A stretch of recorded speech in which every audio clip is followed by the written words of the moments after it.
le Seigneur, j'espère que tu vas très bien. Dans cette vidéo, je vais te parler de deux comportements qui t'appauvrissent. Mais avant, je veux t'inviter à t'abonner.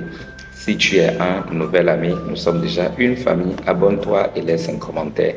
Deux comportements qui t'appauvrissent, qui te ruinent jusqu'à maintenant et que tu dois abandonner à partir de cet instant où tu écoutes ma voix. Premièrement, le fait d'aller acheter et manger une petite partie et laisser toute une grande partie dans le plat, ça ne veut rien signifier. Ça signifie simplement gaspiller les ressources que tu as mises à ta disposition. Si tu as faim et que tu penses que tu vas acheter pour 100 francs, achète pour 100 francs. Mais si tu achètes pour 500 et tu manges la portion de 100 francs, tu laisses 400, ça ne veut rien dire. Souviens-toi, il y a des gens qui n'ont même pas mangé depuis avant-hier. Ils se sont servis d'un gari, certains ont bu de l'eau, certains enfants dans des maisons ont pleuré. Donc toutes ces choses, tu dois comprendre vraiment, ça ne t'honore pas, ça ne fait pas du bien à tes ressources. Et même Dieu n'est pas d'accord avec toi. Dieu n'est pas d'accord avec toi. Les fois où tu vas dans les buvettes, tu achètes de la boisson en grande quantité, tu bois une seule bouteille et tu laisses tout le reste, tu dois te repentir. Je te parle comme un frère et nous devons nous exhorter sur des choses qui ne nous apporte aucun avantage. Il est écrit dans 1 Corinthiens 6, le verset 12, tout m'est permis, mais tout ne m'est pas utile, et je ne me laisserai asservir par quoi que ce soit. Ces choses sont permises, tu peux faire. C'est ton argent, tu vas dire après, mais sache que ça ne t'édifie pas, ça ne défie pas ceux qui te regardent. Tu dois réfléchir, tu dois te repentir. Si tu veux utiliser ton argent pour aider des gens, il faut aider des gens autour de toi, il faut faire du bien aux gens autour de toi, mais ce n'est pas du tout un bon comportement de gaspiller les choses de Dieu. Si tu ne peux pas manger, appelle quelqu'un, donne-lui ça, emporte le plat que tu as acheté. Si tu, après avoir acheté, tu n'as plus l'appétit, emporte ça et quelqu'un dans le quartier, il faut lui dire vraiment, s'il te plaît, est-ce que tu vas manger? Je veux te donner ce plat. Ça fera du bien et le cœur de la personne sera réjoui. Dieu sera très content de toi. Mais tout cela, Dieu n'est pas d'accord avec toi. Dans Matthieu 14, le verset 20, la Bible dit que tous ont mangé et furent rassasiés. Après que Jésus a fait le miracle de la multiplication des pains, tous ont mangé et furent rassasiés. Et la suite, la Bible dit qu'ils ont emporté 12 paniers, 12 corbeilles de ce qui restait. Ils n'ont pas laissé ce qui restait par terre. Il pourrait arriver que tu achètes et que tu n'aies plus l'appétit, que tu n'aies plus envie de manger tout ce que tu as acheté. Mais vraiment, il faut t'assurer que ce n'est pas gaspillé, ce n'est pas jeté et ce n'est pas laissé dans le plat n'importe comment alors que les servantes doivent laver ça et jeter ça, ou bien la bonne dame chez qui tu as acheté ne pourra plus manger ça. Ce n'est pas bien. Or, si tu appelais quelqu'un avec gentillesse et respect, la personne pourrait manger une telle chose.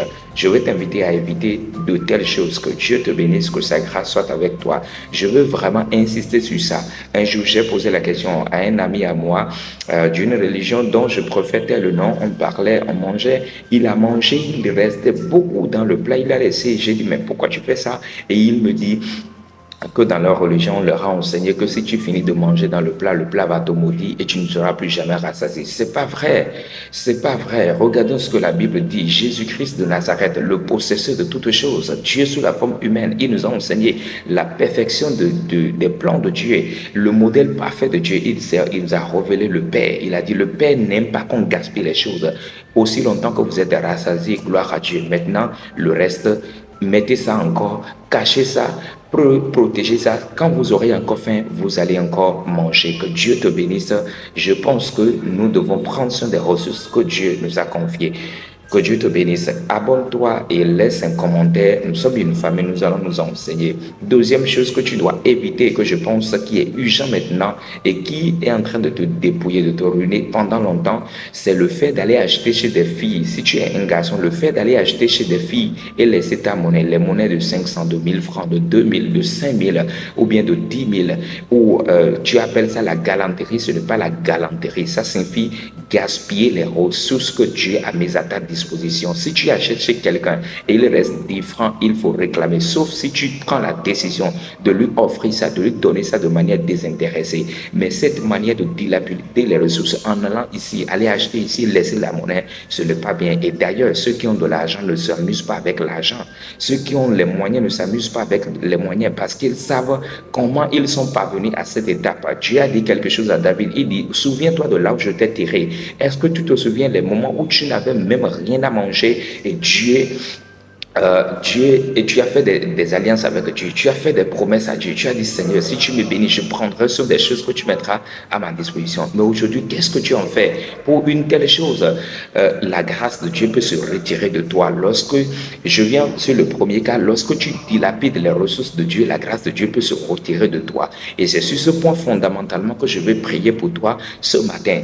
Lorsque quelqu'un à côté de toi n'a pas trouvé à manger et toi tu t'amuses avec les ressources de Dieu, tu achètes poisson, tu achètes viande, tu achètes œufs, tu achètes du riz, tu manges seulement un peu, tu laisses tout le reste et les gens pleurent, tu ne leur apportes pas un soutien. La Bible dit que dans Proverbe 11, le verset 25, que l'âme bienfaisante sera rassasiée, celui qui arrose sera lui-même arrosé. Et le verset 26 va commencer par dire, celui qui est avare, qui ne donne pas, est maudit du peuple. Quelqu'un pourrait ouvrir sa bouche pour te maudire, pour dire, Seigneur, parce qu'il a fait comme ça et il n'a pas bien géré tes moyens, retire-lui ta grâce. Et ça pourrait arriver que la grâce de Dieu va se retirer de toi. Pourquoi? Parce que tu as mal géré les ressources de Dieu et quelqu'un a vu, il a annoncé la justice de Dieu. Je vais prier pour toi aujourd'hui afin que le Seigneur te restaure, que tout ce que tu as perdu comme grâce pour avoir mal géré les ressources de Dieu, que le Seigneur t'accorde sa miséricorde. Pendant que tu écoutes ma voix, toutes les portes qui te sont fermées pour toi parce que tu as commis une telle erreur, je prie aujourd'hui avec un cœur repentant à ta place que la miséricorde de Dieu triomphe de jugement. La Bible dit que si nous confessons nos péchés, il est juste fidèle pour nous pardonner. Si tu peux ouvrir ta bouche et dire, Seigneur, j'ai mal agi, je n'aurais pas dû dépenser l'argent comme ça, je n'aurais pas dû utiliser l'argent pour de n'importe quoi. J'allais prendre soin des choses que tu as mises à ma disposition.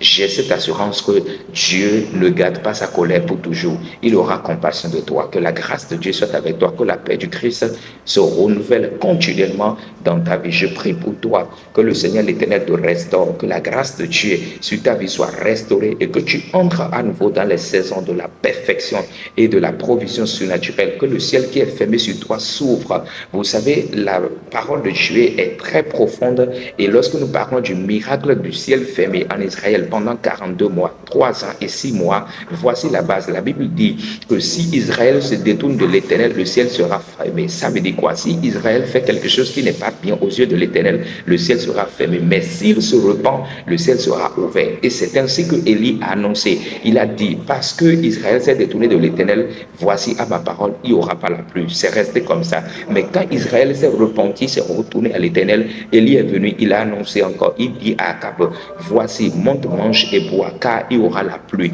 Je prie pour toi aujourd'hui, parce que tu t'es détourné de la parole de Dieu et le ciel est fermé. Maintenant que tu as eu ce cœur repentant, pendant que tu écoutes cet enseignement et tu as voulu te repentir, je prie que le ciel s'ouvre sur toi, sur tes projets, sur tes activités, au nom puissant de Jésus-Christ. À partir de cet instant, que tu vives la plus en abondance dans tes affaires, dans tes activités et dans tes projets, dans ton foyer, dans ton ministère, dans le nom puissant de Jésus-Christ de Nazareth. Shalom soit béni et que le ciel soit continuellement ouvert sur toi, sur ta maison, sur ta famille, dans le nom puissant de Jésus-Christ de Nazareth, j'ai prié. Amen. Shalom, sois béni.